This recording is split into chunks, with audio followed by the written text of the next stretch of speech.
Hello friends, welcome back again with next topic fringe width या fringe with white light by prism. Last time यानी कि कल हमने class में bye prism की बात की थी कि फ्रैक्शनल बाय प्रिज्म होता क्या है। उसमें मैंने बताया था आपका कि 178 डिग्री का एक एंगल और बाकी दोनों एंगल 1 डिग्री के होते हैं उसमें। तो उसके लिए हमने फ्रिंज पैटर्न बता दिया था कि इंटरफेरेंस पैटर्न ऐसे बनेगा और हम उसे किस तरह से कैलकुलेट कर सकते हैं, उसमें से अलग अलग पार्ट्स हम कैलकुलेट कर सकते थे। तो वो आपका एडवांटेजेस ऑफ बाय प्रिज्म मैं बता चुकी हूँ।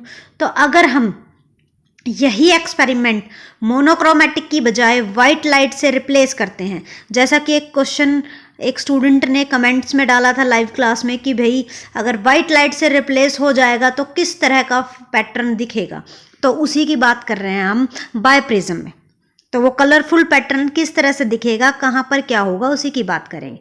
हम इससे पहले कैलकुलेट कर चुके हैं बीटा का फॉर्मूला।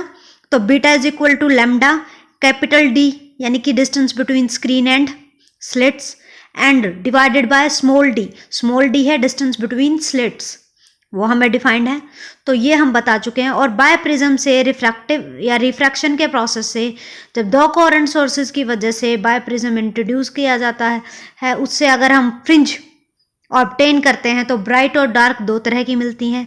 ब्राइट फ्रिंजेस मिलती हैं एक्सएन पे N lambda D by D से, और जिसमें अगर डार्क निकालनी है तो उसके लिए हमारा ये जो N lambda D by D है उसमें लैम्डा की इनकी जगह रिप्लेस हो जाता है, वो चेंज हो जाते हैं।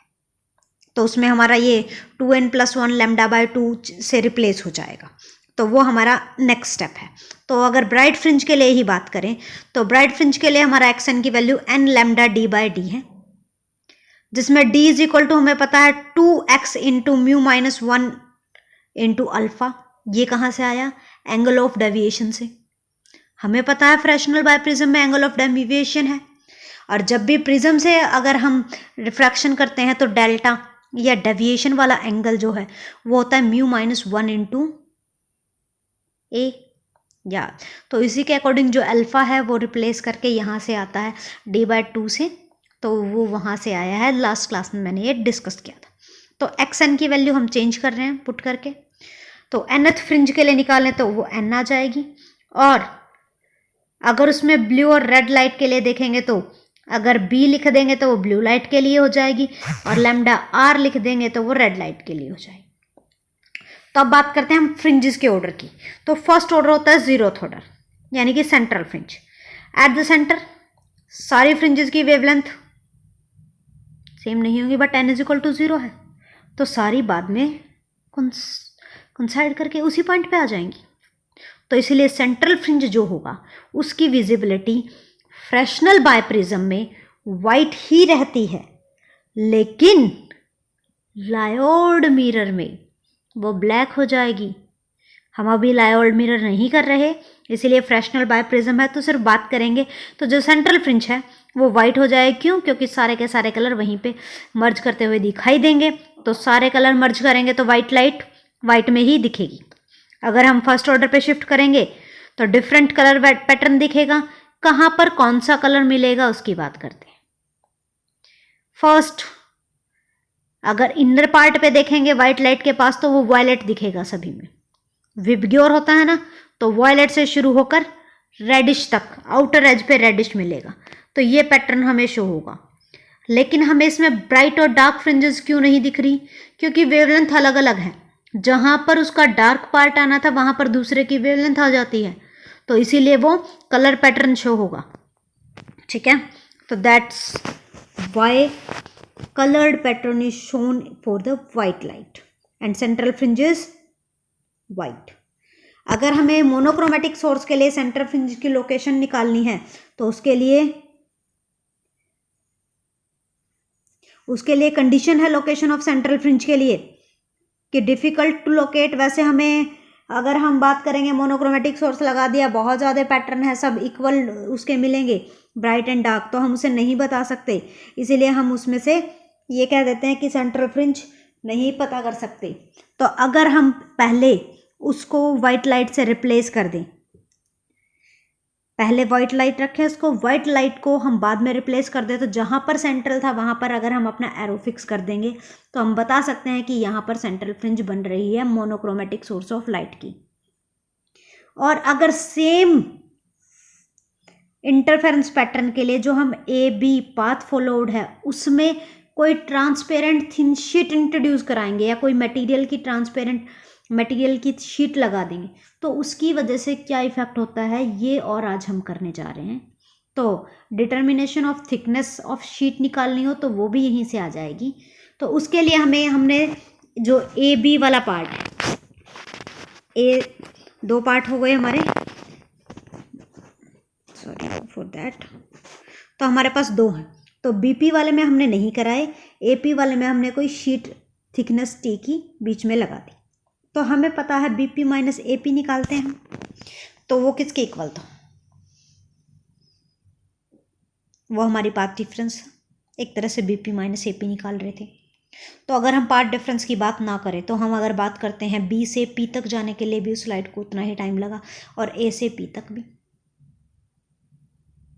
एक तरह से टाइम और डिस्टेंस ट्रैवल अगर हम नियरली इक्वल लेकर चलते हैं तो सेम लगता है।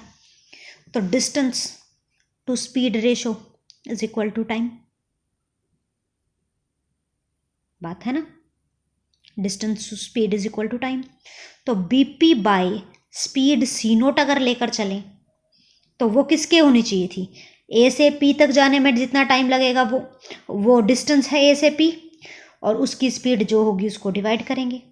हमें ये तो पता है ए से जी जो शीट इंट्रोड्यूस कराई है वहाँ से बीच में सिर्फ एक टी वाला पार्ट है उसमें स्पीड चेंज हुई है, तो हम ये कह सकते हैं ए से पी में से टी माइनस कर दो, उसको डिवाइड कर दो सी नोट से, तो उसके लिए तो इतनी ही स्पीड है। और अगर टी के थिकनेस में क्या है उसकी स्पीड सी है तो प्लस कर देंगे हम टी बाय सी, तो दोनों इक्वल होने चाहिए। सी नोट डिवाइड में था वो अगर दूसरी साइड चेंज करते हैं तो B P is equal to A P minus T plus C naught by C into T हो जाएगा। B P minus A P करें तो वो क्या है, फिर से path difference, B P minus A P is equal to क्या आ जाएगा, C naughts to C, speeds की रेशो है तो रिफ्रैक्टिव इंडेक्स बन गया, तो म्यू टी माइनस टी यानी कि mu minus one into T की फॉर्म में हमारा कन्वर्ट हो जाएगा। तो B P minus A P हमें पता है पार्ट डिफरेंस किसकी फॉर्म में होता है, for bright fringe it is an lambda and for dark fringe it is 2n + 1 lambda by 2। तो हम ब्राइट फ्रिंज के लिए बात करेंगे तो एन लैम्डा, तो mu minus one into T is equal to lambda times N, तो T की वैल्यू निकालनी है तो lambda N divided by mu minus one. तो उससे हम बता सकते हैं कि कौन से फ्रिंज की डिस्टेंस है। To find the number of fringes in distance X, तो हम वो भी निकाल सकते हैं। तो ये हमारा ऑब्जर्वेशनल पार्ट है कि किस तरह से हम इसे निकालते हैं। अब बात आती है कि शिफ्ट कहाँ हुआ। अगर ये चीज़ इसी में है तो हमारा शिफ्टिंग तो कुछ ना कुछ होगा। तो इस एक्सपेरिमेंटल के हिसाब से हमें ये पता है एयर का रिफ्रैक्टिव इंडेक्स 1 होता है और मीडियम का 1 से ज़्यादा। अगर मीडियम का 1 से ज़्यादा है तो यानी कि म्यू माइनस 1 वो फैक्टर पॉजिटिव हुआ। उस फैक्टर के पॉजिटिव होने से इसका मतलब ये है कि स्लोली जहाँ पर भी लाइट ट्रेवल कर रही थी मीडियम में, रिफ्रैक्टिव इंडेक्स म्यू ज़्यादा है 1 से यानी कि एयर से, तो light travel slowly in a medium of refractive index mu greater than 1 because central fringe too, तो इसकी वजह से क्या होगा, सेंट्रल फ्रिंज जो है वो स्लाइटली ट्रांसपेरेंट शीट जिस साइड इंट्रोड्यूस हुई है उसकी तरफ शिफ्ट हो जाएगी। अगर ये चीज उल्टा हो जाए कि ट्रेवल फास्टर हो जाए मीडियम में तो वो नीचे की तरफ शिफ्ट हो जाएगी। उसी चीज की बात की हमने। तो mu minus 1 for violet most material, अगर हम नोट एप्लीकेबल, अगर इसको नोट करेंगे कि method is not applicable for thick sheet, क्यों, because most material mu minus 1 for violet and mu minus 1 for red differ only by 2%, hence zero order shift for violet is 2% more than zero order shift for red। तो इतना ज़्यादा shift यानी कि thickness बहुत ज़्यादा होने की वजह से हम उसे नहीं निकाल पाएंगे। तो मैक्सिमम वैल्यू जो होगी म्यू माइनस 1 टी की वो मे बी 100 टाइम्स लैम्डा हो सकती है। ठीक है, so using lambda is equal to 6000 angstrom, mu अगर 1.5 है यानी कि हमने ग्लास इंट्रोड्यूस कराया है तो वैल्यू ऑफ थिकनेस 10⁻⁻² होगी। हमें सिर्फ इतना ही निकालना है, इससे ज़्यादा हम नहीं कर सकते। और इसी शिफ्ट के लिए हमें इसकी बात करनी थी कि कितना शिफ्ट पॉसिबल है और कितनी थिक शीट को हम इसमें से इंट्रोड्यूस करा सकते हैं और कहाँ तक की हमारी वैल्यू है। That's all for today.